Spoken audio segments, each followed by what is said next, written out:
Hi, welcome to this module on CCPM, where we'll discuss about conceptualizing the idea of CCPM based on theory of constraints.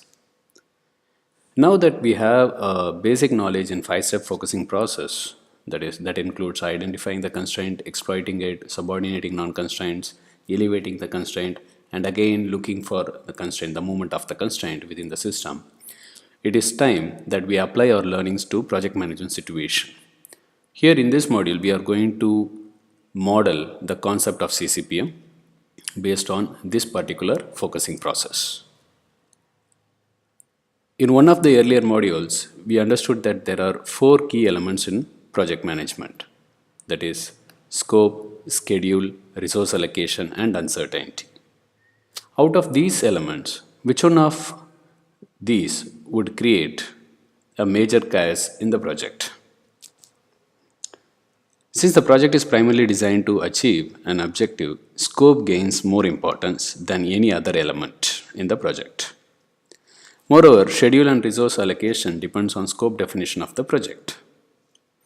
However, just because the scope is well defined, we can't assume a project to get completed successfully on its own.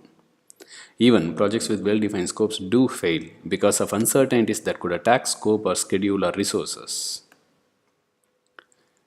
The extent of project success lies in extent of insulation that scope, schedule, or resource allocation enjoys from uncertainties. So, uncertainty could hit a project anytime, anywhere. A project cannot live without uncertainties but be prepared to face it and sail through it smoothly. Thus, uncertainty is the ultimate truth in a project and hence the constraint. This is irrespective of the type of project that one undertakes in any industry, be it automobile, software development, or real estate. Uncertainty could create havoc in such a way that it could lead to scope creep or delay in schedule or non-availability of resources when required. So, applying the five-step focusing process, we get to understand that uncertainty is the prime constraint in a project. Now, how to exploit this constraint? In this case, exploitation refers to minimizing the impact of uncertainty on the key elements of a project. Let us see how we could do so for each and every element. Let us focus on scope first. Scope freeze is the necessary condition that a project should achieve to get started, since the resource allocation and hence the scheduling depends upon the scope. Key strategy here is to categorize the requirements of the project into two types of features, must-have features and nice-to-have features. There could be various must-have features and nice-to-have features in a project. However, a project can survive even with slightly ambiguous definition of nice-to-have features, whereas must-have features should be defined to perfection. This is the minimum requirement to start the project. Even if there is scope creep later in the project, it would hardly affect the core of the project when the must-have features get frozen. How to differentiate between must-have and nice-to-have features? Must-have features directly affect the project, while nice-to-have features, even lack of it, doesn't create a very serious impact. For instance, in a construction project, strength of steel to be used is a must-have feature, while color of paint could be a nice-to-have feature. That is to say, even if you are not clear about the color of the paint to be used during the start of the project, you can proceed further with construction. However, please note that a successful project completion refers to meeting both must-have and nice-to-have feature requirements. For instance, no one would be happy with an unpainted house or a paint that they don't like.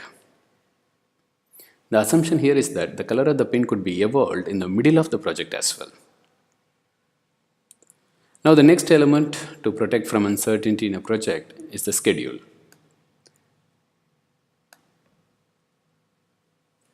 This is another part of exploitation of constraint. How to protect a project schedule? This is by reducing the timeline. For instance, suppose that you are to send a thanks note to one of your clients and you fix a deadline of 2 days to complete this task. When do you think you will finish this task that hardly requires 30 minutes? In the best case, by the end of 2 days. So cut your timeline by 1 day and you could notice that even in worst case, you will finish the task in 2 days. We'll discuss about the scheduling nuances later in this course. Now, next element to protect from uncertainty in a project is the resource allocation to be precise. We know in a project environment, most of the resources are shared in nature, and this in itself poses a threat to the project, in that the resources may not be available on time when it is required. Many times this could be because they are engaged in other projects as well. This situation of non-availability can be overcome with proper resource pull alerts, discouraging multitasking and freezing the resource for an activity to such an extent that they should not move to other project unless and until the current activity that they are engaged in gets completed. So to summarize the exploitation part, we need to freeze the scope, reduce the actual timeline, use pull-based resource alerts, and avoid bad multitasking, of course. Now we need to subordinate the non-constraints. That becomes the third part of this concept. We know that there are 10 knowledge areas in project management, out of which we have identified 4 of them as critical to success elements. That is, we have the core constraint as uncertainty, and we are focusing on other key elements like scope, schedule, and resource allocation to insulate these 3 elements from uncertainty. And the next level is to see that the other 6 elements, that is communications, procurement, integration, cost, quality, and stakeholder management, should work as per the constraint requirement. That is, communication management should ensure that the flow of information from one party to another is designed in such a way that it helps the project to get completed on time within scope before the uncertainty attacks. So they have to run to protect the project from uncertainty. In fact, pull-based resource alert is one such aspect of project management that is part of communication management. We'll discuss about it later. The next step here is elevation of constraints. Since the constraint is uncertainty, the only possible investment to elevate it is buying time to react to the constraint itself. Right? So when there is an uncertainty in a project, we need time to think of the right strategy to move over, to flow through in the project timeline. So that's the reason why we buy time to react to the constraint or to react to the uncertainty. So we need to invest in time.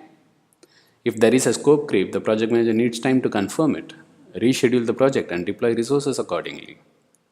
The interesting fact that you could notice here is that while a project initiation is driven by clear scope definition, project execution gets driven predominantly by project schedule. Adding time to the project and monitoring its consumption on regular basis shows of clear symptoms of delay, if any, in the project. This time addition could be in the form of a buffer that would protect the project from uncertainties as well as a status indicator. We'll learn about buffer management principles going forward in this course. Now that we have completed the first 4 steps in focusing process, one cannot be complacent about the performance. What we have done so far is mere planning and creation of roadmap, not the actual execution.